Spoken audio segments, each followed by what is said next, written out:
वित्त मंत्री निर्मला सीतारमण ने वित्त वर्ष 2023-24 के बजट में कड़ी मेहनत करने वाले मिडिल क्लास के लिए कई बड़ी घोषणाएं की हैं। हैरानी की बात है कि इनमें एक भी ऐसी घोषणा नहीं है जिसका इंतजार करदाताओं को था। ना तो ओल्ड टैक्स रिजीम में कोई बदलाव किया गया, ना एटीसी एटीडी जैसे दूसरे डिडक्शंस की लिमिट बढ़ी। सारे बदलाव नई कर व्यवस्था में किए गए हैं। साथ ही इसे डिफॉल्ट टैक्स रिजीम बनाने का फैसला भी किया गया है। हालांकि पुरानी कर व्यवस्था में बने रहने का विकल्प आपके पास रहेगा। बदलाव के बाद क्या नई कर व्यवस्था पुरानी टैक्स व्यवस्था से बेहतर बन पाई है, यही जानेंगे। इसके पहले नजर डालते हैं नई व्यवस्था में हुए बदलावों पर। नई और पुरानी दोनों तरह की कर व्यवस्था में 5 लाख रुपए तक की आय पर कोई टैक्स नहीं है। बजट में नई कर व्यवस्था के लिए इस रिबेट को 5 लाख से बढ़ाकर 7 लाख रुपए करने का प्रस्ताव है। यानी नई टैक्स व्यवस्था में 7 लाख रुपए तक कमाने वाले को कोई टैक्स नहीं देना होगा। दूसरा, नई कर व्यवस्था में आयकर छूट की सीमा को बढ़ाकर 3 लाख रुपए कर दिया गया है। साथ ही टैक्स स्लैब में भी बदलाव किया गया है। टैक्स स्लैब की संख्या घटाकर 5 की गई है। रिवाइज्ड स्लैब के तहत 0 से 3 लाख तक की आय पर कोई टैक्स नहीं है। 3 से 6 लाख तक की आय पर 5%, 6 से 9 लाख तक की आय पर 10%, 9 से 12 लाख की आय पर 15%, 12 से 15 लाख पर 20% और 15 लाख से ऊपर की सालाना कमाई पर 30% टैक्स लगेगा। इसके अलावा स्टैंडर्ड डिडक्शन बेनिफिट का विस्तार नई कर व्यवस्था में किया गया है। इसका फायदा सैलरीड और पेंशनर समेत फैमिली पेंशनर्स को मिलेगा। स्टैंडर्ड डिडक्शन की लिमिट 50,000 रुपए है। प्रत्येक सैलरीड व्यक्ति जिसकी आय 15.5 लाख रुपए या उससे ज्यादा है, उसको नई व्यवस्था में 52,500 रुपए का फायदा मिलेगा। नई कर व्यवस्था में हाई सरचार्ज को 37% से घटाकर 25% किया गया है।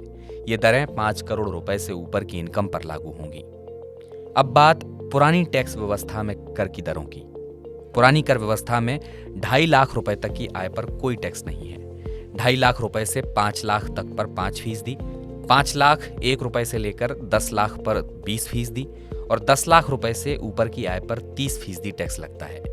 पुरानी व्यवस्था में HRA ATC जैसी करीब 70 कटौती और छूट मिलती है। यही वजह है ज्यादातर करदाता पुरानी व्यवस्था को पसंद करते हैं। अब चलते हैं नई और पुरानी कर व्यवस्था में टैक्स कैलकुलेशन पर। 10 लाख रुपए तक अगर मेरी सालाना आय है और मैं सैलरीड एम्प्लॉय हूं, इस एग्जाम्पल को लेते हैं, 50,000 रुपए स्टैंडर्ड डिडक्शन मुझे मिलती है, अब नए वाले में भी मिलेगी ऐसा कहा गया है। तो मेरी इनकम 9.5 लाख रुपए हो गई सैलरी से। अब मैं ये मान के चलता हूं कि पुराने वाले रिजीम में अगर मैं रहता हूं तो मुझे 10% ऑफ माई सैलरी, मतलब 10 लाख का 10%, 1 लाख रुपए तक का मैं HRA का एग्जाम्पशन लेता हूं। 1,50,000 रुपए का मैं एग्जाम्पशन लेता हूं अपना ATC का, जिसमें LIC, PPF, स्कूल की ट्यूशन फी, हाउसिंग लोन का प्रिंसिपल पेमेंट जो है लेता हूं। इसके अलावा मैं मेडिक्लेम ये एवरेज मान के चल रहा हूं कि मैं 15,000 रुपए देता हूं, क्योंकि मैं सैलरीड का एग्जाम्पल ले रहा हूं तो वहां 50,000 मेडिक्लेम नहीं होता, आमतौर पर पे 15-16,000 रुपए आता है। तो मैंने 15 को एक बेस बनाया। तो जब मैं सबको करता हूं तो मेरी टैक्सेबल इनकम पुराने रिजीम के अंदर आती है 6,85,000 रुपए और मेरा उस पर टैक्स बनता है मोटा मोटी 51,500 रुपए के आसपास।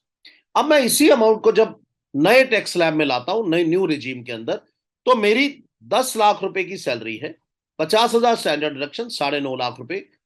अब मुझे कोई HRA नहीं मिलेगा, कोई ATC नहीं मिलेगा, कोई ATD नहीं मिलेगा, किसी तरह का कोई एग्जम्पशन नहीं लेता हूं, तो मुझे 9.5 लाख पर अगर मैं टैक्स देता हूं तो मेरा टैक्स बनता है अराउंड 55,000 रुपए, 54,600 रुपए प्रिसाइसली बात करते हैं। इसी तरह से एग्जाम्पल एक 15,50,000 का लेते हैं। मैडम ने 15 लाख की जगह 15.5 लाख की बात की थी, तो हम भी उसी एग्जाम्पल को साथ दे लेते हैं। सेम इसी तरह से अगर हम काउंट करते हैं तो मेरी टैक्सेबल इनकम जो आती है वो 11,80,000 रुपए आती है पुराने रिजीम में। उसी तरह से 10% ऑफ HRA और ATC ATD माइनस करते हुए मेरा टैक्स बनता है 1,73,160 रुपए। तो 1,74 मान लेते हैं। और नए रिजीम के अंदर, इसी के अंदर जब मैं जाता हूं तो मेरा टैक्स घट करके हो जाता है 1,56,000 रुपए। सिमिलरली जब मैं 20 लाख का एग्जाम्पल लेता हूं तो मेरी सैलरी हो जाती है 15,85,000 रुपए टैक्सेबल, और उसके ऊपर टैक्स बनता है को अराउंड 3 लाख रुपए, और ऑलमोस्ट इतना ही टैक्स न्यू टैक्स रिजीम में आ जाता है।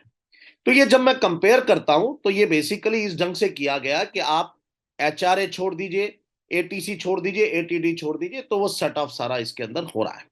तो जहां तक मैं बात करता हूं तो जो पुराना रिजीम है, जो ज्यादा सैलरी वाले हैं उनको सूट करता है, क्योंकि उनको 30% का रिबेट मिल जाता है अपने जितने तरह के डिडक्शंस हैं, प्लस उन्होंने घर खरीदे हुए हैं, घर के अगेंस्ट लोन दिया हुआ है, उसका इंटरेस्ट का क्लेम कर सकते हैं, अपना उनका प्रोविडेंट फंड्स में भी पैसा जमा होता है, उनका एचआरए भी उनको अच्छा खासा मिलता है। तो उस सारे को लेते हैं। अगर मैं उस पर चलता हूं तो जो उनको, हमारी सलाह ये रहेगी कि वो अभी ओल्ड रिजीम में रहें जब तक सरकार उनको कंटिन्यू कर रही है। बजट में टैक्सेशन के मोर्चे पर जो जोर आजमाइश की गई है उससे क्लियर है कि सरकार चाहती है कि ज्यादा से ज्यादा टैक्स पेयर छूट और कटौती वाली पुरानी कर व्यवस्था छोड़कर नई कर व्यवस्था का रुख करें। अगर आपकी आय 7 लाख रुपए तक है तो यकीनन नई कर व्यवस्था आपके लिए फायदेमंद रहेगी। लेकिन अगर आप HRA, ATC, health insurance, home loan, education loan के ब्याज पर टैक्स छूट जैसे दूसरे फायदे लेना चाहते हैं तो पुरानी कर व्यवस्था को चुन सकते हैं। ऐसे में जरूरी है कि टैक्स कैलकुलेशन के बाद ही नई या पुरानी कर व्यवस्था में जाने का फैसला करें।